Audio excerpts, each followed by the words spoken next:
Hello everyone, আসসালামু আলাইকুম।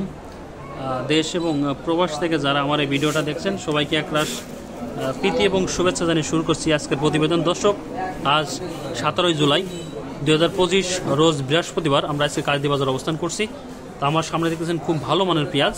তো দর্শক, আজকে কাজী বাজারে কী দরে বিক্রি হচ্ছে আজকে আমরা কিন্তু প্রতিবেদনের মাধ্যমে আপনাদের জানানোর চেষ্টা করব। আশা করি ভিডিওটা কন্টিনিউ করবেন। দাদা নমস্কার। নমস্কার।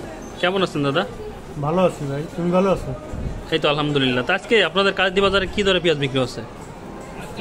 কাদিদি বাজারে 1900 থেকে 2000 টাকা পেঁয়াজের বাজার যাচ্ছে।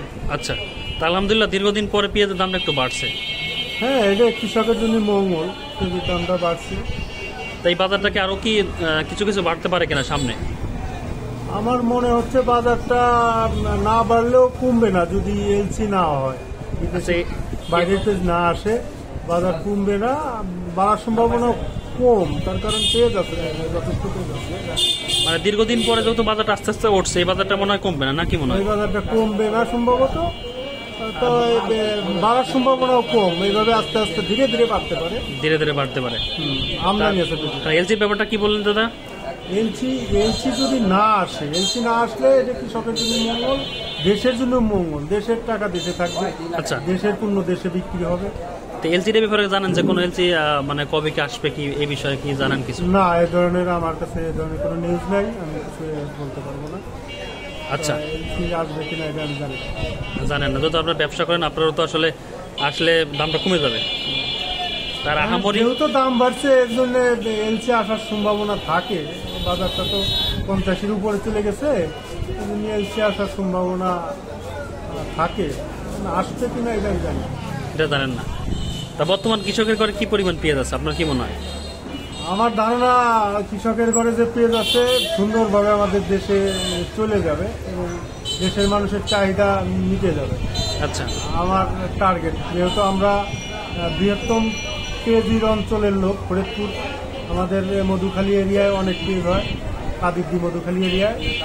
এই হিসেবে আমাদের বাড়ির, আমাদের এলাকার কৃষকের ঘরে যে হারে যে পরিমাণ পেঁয়াজ আছে তাতে বোঝা যাচ্ছে যে পেঁয়াজটা মোটামুটি আমাদের দেশে চলে যাবে। পেঁয়াজটা বিদেশ থেকে আমদানি না করলেও চলে যাবে। আচ্ছা, এখনো মানে 50% পেঁয়াজ কৃষকের ঘরে আছে? হ্যাঁ, এখনো 50% পেঁয়াজ সারা দেশে আছে। সারা দেশে আছে।